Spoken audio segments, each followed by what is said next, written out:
So welcome, Brian, partner and founder of HolacracyOne right here in Pennsylvania. We are really glad to have you, and you have such a unique business story. I can't wait for our viewers to hear it.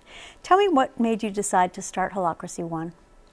Yeah, for me, the journey that led there started many years ago with a software company, a different company I had started. And I really started that company looking for novel approaches to running an organization. Myself and my other founders, we had just really been burned out on the typical way we work together. And we just felt there's just got to be a better way to do this. And what better way to find it than start a company as a laboratory, an experiment ground, and try to experiment with new methods. And you know, for me, one of the formative metaphors in my business journey came as I was trying to get a private pilot's license back in the beginning of building my first company. And I had a flight where I actually nearly crashed the plane by ignoring the low voltage light. It came on, and what I did was check every other instrument on my control panel, and every other instrument said there's no problem, everything's fine, no anomalies, except this one. So I outvoted it, right? I said, no other instrument sees a problem, it must not be that big of a deal. And it turned out to be a really bad decision. Nearly crashed the plane. The low voltage light was tuned in to information that none of the other instruments sensed. And I realized this is what I do in my organization all the time, right? We humans show up as sensors for our organizations. We're tuned in to different information. We see different things. And often it's the one lone person that sees something that no one else does. And yet the way we structure and run our organizations today limits that. It often crushes the one lone voice from being able to get their perspective integrated.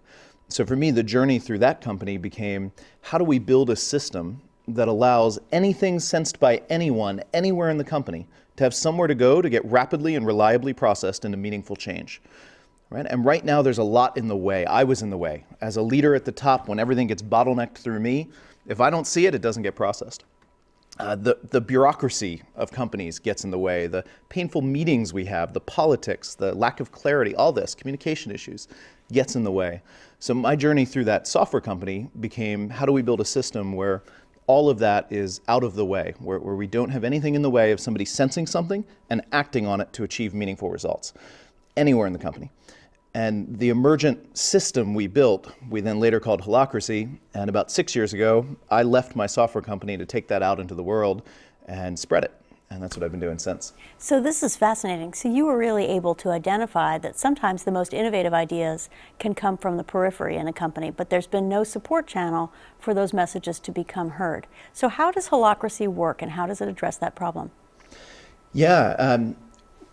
Well, I think what we have to look at is what gets in the way of somebody sensing something, because the sensing isn't the problem. Go into a typical organization, and most people there, we're feeling things that could be better wherever we are.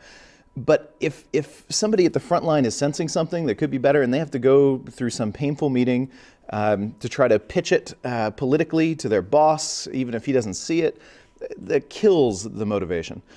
Or if there's so much bureaucracy in the way that they don't have the authority to just act on it locally. If it has to go up 4 levels of management in order to get acted on, we've also got a problem more often than not. So what Holacracy does is give pathways, channels, for any one person who senses anything that could be better to actually process it. So there's different meeting processes that everyone can go to. We distribute authority. It's one of the big shifts. Instead of centralizing at the top all authority, it's distributed. So each team knows what authority does that team have to adapt how it works at that level without needing to get up the management chain to figure that out. And there's a process to do that. There's what we call a governance meeting, where everybody can show up and bring their ideas, their perspectives, and process them, change things through a defined process that holds a space for it. This sounds an eminently sensible and a common sense, kind of direct and reasonable approach to better business. So what kinds of companies have been attracted to your model, and who are you working with now? Yeah, we've actually seen companies across the spectrum, big, small, for-profit, nonprofit, even some governmental agencies, attracted to it. Pretty much anyone that is trying to organize around a purpose. And that describes most organizations today, have some purpose that they're trying to achieve in the world and could use some perhaps better technology for how to organize. And I mean the human technology, the social technology of how we work together. Right, so we're working with a couple of the founders of Twitter in their next venture. We're working with the heads of the nonprofit Conscious Capitalism Inc. behind the Conscious Capitalism movement. We're working with a marketing agency in Dallas. There's even a team in the European Commission running with Holacracy. It's shockingly broad in terms of types of organizations. And one of the things that's been surprising is how quickly you have really captured the viral community, and you're now around the world. So tell us, what has been the story of the rapid adoption that you've seen around the globe? Yeah, well, I think a lot of the reason for that rapid spread is just it works. It helps achieve results that are difficult to achieve in modern business. If you look at the things that plague every business around, what company couldn't tell you that communication is a challenge for them? Painful meetings, lack of clarity, bureaucracy, politics, fear, analysis paralysis, whatever, these plague all of us.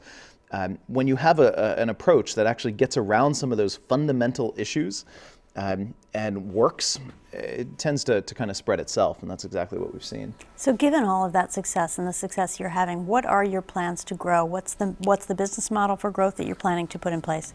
Yeah, right now I think it would be arrogant to to even assume we can plan for this growth, right? It's who knows.